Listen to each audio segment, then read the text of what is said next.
பிரித்தானியாவில் திருமணத்திற்கு தயாரான தம்பதி ஒன்று மோசடியில் சிக்கிய நிலையில் திருமண நிகழ்வு தடைப்பட்டுள்ளது. ஸ்பெயினின் டெனரிஃப் தீவில் தங்களது கனவு திருமணத்தை நடத்துவதற்காக சேர்த்த சுமார் 15,000 பவுண்டுகளை செலுத்திவிட்டு திருமணத்திற்கு 2 வாரங்களே உள்ள நிலையில் ஒட்டுமொத்தமாக ஏமாற்றப்பட்டுள்ளதால் அதிர்ச்சி அடைந்துள்ளனர். சவுத்ஃபோர்ட் பகுதியைச் சேர்ந்த 39 வயதுடைய கேலி பில்லிங்டன் மற்றும் அவரது காதலர் பில் கோல்டிங் ஆகியோரே இந்த பாரிய ஏமாற்றத்திற்கு முகம் கொடுத்துள்ளனர். கடந்த 2023ஆம் ஆண்டு முதல் டெனரிஃப் தீவில் உள்ள வெட்டிங்ஸ் இன் டெனரிஃப் என்ற பிரபல நிறுவனத்தின் உரிமையாளரான கிளையர் லோபஸ் என்ற பெண் திருமண ஏற்பாட்டாளரை நம்பி இவர்கள் மொத்தம் 14,700 பவுண்டுகளை வழங்கியிருந்தனர்.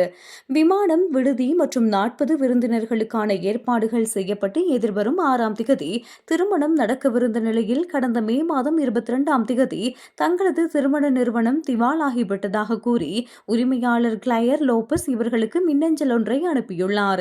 திடீரென அந்த நிறுவனம் மூடப்பட்டதால் அதிர்ச்சியடைந்த தம்பதியினர் அங்குள்ள ஏனைய விநியோகஸ்தர்களை தொடர்பு கொண்டபோது மேலும் ஒரு அதிர்ச்சி காத்திருந்தது.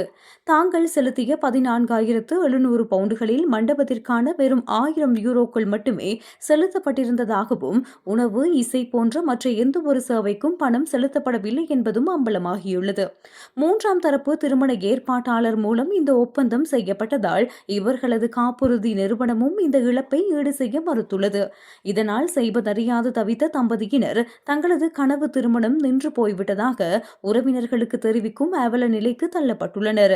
எனினும் டெனரிஃப் பகுதி மக்கள் மற்றும் ஹோட்டல் நிர்வாகத்தினர் இவர்களுக்கு பெருமளவு தள்ளுபடிகளை வழங்கி உதவ முன்வந்துள்ளனர். இதனால் மேலதிகமாக 8,000 பவுண்டுகளை புதிய கிரெடிட் கார்டு மூலம் கடனாக பெற்று திட்டமிட்டபடி சனிக்கிழமை திருமணத்தை நடத்த இத்தம்பதியினர் தீர்மானித்துள்ளனர். இவர்களை போன்று பிரித்தானியா மற்றும் அயர்லாந்தை சேர்ந்த மேலும் பல தம்பதியினர் இந்த பெண்ணால் ஏமாற்றப்பட்டுள்ள நிலையில் பாதிக்கப்பட்ட தம்பதியினர் ஸ்பெயின் போலீசாரிடம் உத்தியோகபூர்வமாக முறைப்பாடு செய்ய உள்ளனர். வெளிநாடுகளில் திருமணங்களை ஏற்பாடு செய்யும் போது நுகர்வோர் காப்புறுதி விதிகளை சரியாக சரிபார்க்க வேண்டும் என்பதற்கு இந்த சம்பவம் ஒரு உதாரணமாக மாறியுள்ளது.